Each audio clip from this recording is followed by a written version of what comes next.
Alright, so it is October 27th, the official release date of the Hail to the King update. And with it came a bit of new content. We got, I think, 4 new skins in total: 2 for Warrior Ash, 2 for Henry, or that's 5 skins, so 2 for Ash, 2 for Henry, 1 for Arthur. On top of that, we also got 1 new story mission, or just mission. It's not really there's no real overarching story. And we got 1 new survivor, the Blacksmith. Now, of course, the most exciting piece of new content is obviously the new survivor, the Blacksmith. Now, when I heard the Blacksmith was coming to the game, I was really curious as to what exactly his role was going to be.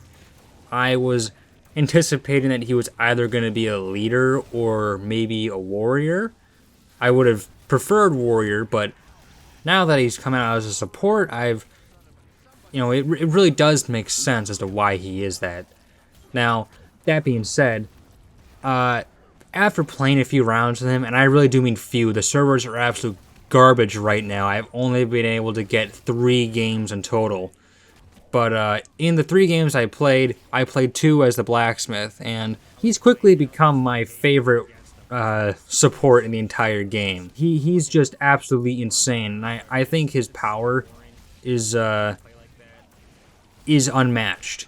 He does a lot of things, and he does a lot of things really well. So let's just talk about his abilities real quickly, then I'll get into the character build tree. So his first ability, Avenging Anvil. When activated, the Blacksmith uses metal scraps to forge a random weapon. The more metal scraps you own, the higher your chance of fashioning a high-quality weapon. So if you have, let's say, maxed out scrap, which is 50, you can craft 1 legendary weapon. Now, it takes a while, right? It will probably take until, like, the second main objective. Like, let's say you collect all the map pieces, then do a dagger, and then go to the page. You'll probably have enough by the page if the game's going your way. Now, you get 1 scrap per box of scrap, which I think that's actually pretty well balanced, all things considered. I mean, the ability just to create 1 guaranteed legendary weapon is very powerful, so you need to counter that. And another way they counter that is you actually have to upgrade your crafting ability with pink F. You can only craft legendary weapon once, or you can only get a guaranteed legendary weapon when you max out your crafting with 3 pink Fs. So 3 pink Fs, and you can max out your ability to craft legendary weapons. But there's still 1 catch to stopping you from just dumping all of your points immediately into the crafting ability so you can just get to making cool weapons immediately. You first have to spend 2 pink F points into any other skill in the tree, and then you can put 1 point into your crafting. Then you need to spend 2 more on something else. Then you can put 1 more into crafting. Then 2 more again to something else. Then you can put the last pink F into crafting. I think this is a pretty good way of, just stopping people from rushing into making legendary weapons right off the bat. So yeah, this is a pretty good ability. A very strong ability, and I don't think I need to explain why.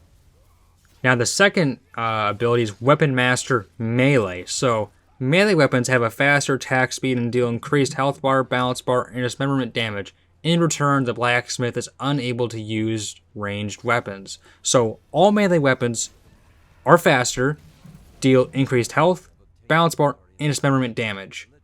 Every single one of them. From the meat cleaver to the sword, axe, to the fucking hunting knife. All do extra damage and increased speed, which is pretty strong. Like, I mean, this guy is strong. Like, really fucking strong. Like, he has warrior damage. Not quite to the effects that a warrior Ash might have with a chainsaw and his potion activated. Not as strong as that, but still pretty strong, all things considered. Like, still really strong. This easily elevates this support into the highest damage support in the game. The second ability is Tough as Nails, which increases the maximum health of the Blacksmith by 400. So he's a lot more tanky. So he's similar to the tankiness of a warrior. I'm not sure if it's as strong as a warrior in terms of health, but it might be. So, yeah, pretty good. So, he's basically like a pseudo warrior, right? He's basically just like a warrior, but with the added abilities of being able to heal your teammates like a support. So if you're guessing or seeing a pattern here, then some of you might have guessed, oh, that final ability has to be something to do with amulets, and you're right.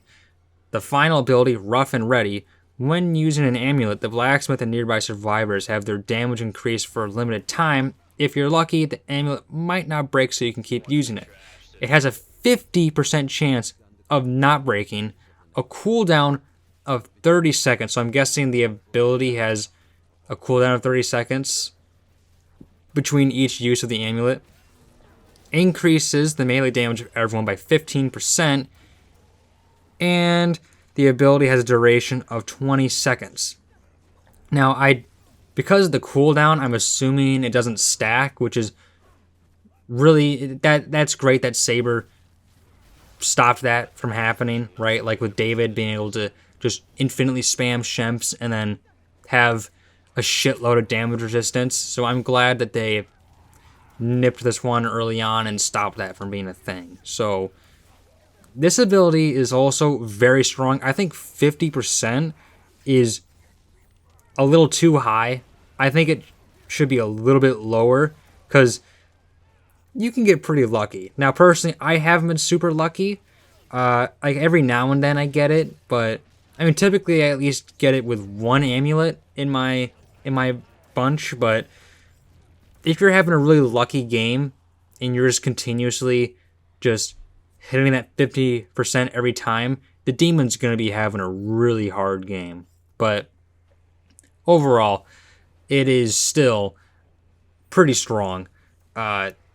And the blacksmith, overall, judging by all these abilities alone, is easily a super duper strong, crazy strong support. But with my build tree, he will be even stronger. So let's talk about that now. Okay, so now with the character's abilities out of the way, let's move on to his, or what I use as my personal skill tree. So first off, the first thing I'm going to put a lot of points into is Shemps Plus. I max it out always with every support. I like to do as much healing as possible. Now, you're only using 3 extra points into it. If you wanted to take those out and put them somewhere else, like increasing the amount of damage you can take with your amulets, which would complement this character very well, or just put it anywhere else, that's totally fine. But I personally like to be able to do as much healing as possible with every support that I use. It's just my personal preference. You could change that out, and that'd be totally fine. But everything else in the skill tree, though, I think is a lot more important than this. So let's move on to the other things. Okay, so the next 3 abilities that I'm going to show off are totally your preference, and you could definitely switch them up and use them however you want, depending on how your playstyle works. So first off, I want to get to Tough as Hell. So there are 3 perks in my eyes that are the best to max out before you reach Tough as Hell. So either Weapon Master Two-Handed, which at max you can increase your damage with two-handed melee weapons by 15%. So with your melee mastery, with all melee weapons, so the sword, the axe, and the sledgehammer, you're going to be doing a lot, or just a little bit of extra melee damage on top of it, which is going to help a lot. Preferably, I like using this a lot more than the other 2 perks I'm going to show off, but the other 2 are still completely valid, so let's show them. Second is if you prefer doing balance bar damage, and so that would be maxing out Seeing Stars. So this is totally based on preference, whether you like being the guy that does a lot of balance bar damage or the guy that maxes out just all damage so you can quickly kill units. So either or is pretty good. Alright, and the final perk is the Last Word, which increases the last hit of your combo. So with this maxed out, you can do a 50% increase in your final hit's damage, which, in case you don't know, the final hit already does a lot of damage. Like, I can do like 600 damage with something like an uncommon weapon during my final hit, which is a lot of damage. It is extremely powerful, but it is situational. You do have to get a full combo, which not everyone does, so it's more situational, and it's only really good when you have a unit stunned, and then you can just quickly wail on them, but typically when a unit's stunned, the rest of your team is wailing on them, so it doesn't really come into effect that much, but it could still be pretty good. But those are the 3 perks that we need to get before we reach Tougher Than Hell, which decreases the amount of damage you take by 10%. So this guy is already tanky as fuck. So having that extra tankiness is just a cherry on top. I don't need to explain why that's great, because it should be pretty self-explanatory. Now, after Tougher Than Hell, you should max out Devastating Force, which increases melee weapon damage by 15%. This just makes sense with any character that does a lot of melee damage or is a melee-focused character. So, yeah. Any melee-focused character should have Devastating Force maxed out. So for me, my final perk on this side of the skill tree is Heavy Hitter, which increases the amount of melee damage you do when doing heavy attacks by 15%. This is just pretty good because heavy melee attacks already do a shitload, so just doing an extra 15% just makes you just that more powerful. Now, this perk you could probably swap out, because let's say, like if you look at my skill tree right here, I have final hits maxed out. If you want to remove the heavy hitter and say put them into Seeing Stars, that would make sense, or you can put them into the increasing your shield's damage reduction. That's totally cool too. Either one of those is a pretty good choice.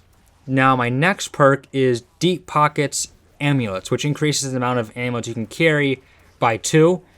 You want this obviously because of his final ability, making amulets super powerful. So yeah, no explanation needed.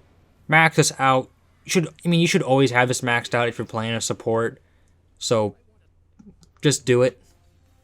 Now the final ability is Deep Pockets Shemp Cola, which increases the amount of Shemps you can carry by 2. This is very self-explanatory. Every support should have this also. So just do it. It's the smartest thing to do when playing support. So just go ahead and do it. But wait, remember how I said the last perk was the last one? I lied. Last one, this is a different skill tree, just a slightly different one, and that is, instead of maxing out your Devastating Force and heavy attacks, take those out and max out Industrial Strength. So Industrial Strength increases your maximum health by 25%. So the Blacksmith already has 400 extra health on top of 25% extra health. And you can also increase the amount of health you have with Pink F in the game. So 10% damage reduction from Tougher Than Hell, 25% increased maximum health, and 400 extra health to this character by default. You are fucking gold. You're going to be taking very little damage. It is insane. He is powerful. It is just insane. Right, so the 2 character builds for this character are either maxing out your damage or maxing out just how absolutely tanky you are as a character. So that's my build. I hope you enjoy it. I hope you use it. And I hope you find great use of it in the game. I hope if you're on my team, you're using this build. And I hope if I'm playing Demon, you're not using this build. Because I would hate to fight this. So yeah, good luck out there, everyone. And do tell me in the comments what you think of the Blacksmith. And if you see a guy in the comments with the name Floppo Jazz, be sure to send him a nice comment. He's a good friend of mine. He'll really appreciate it.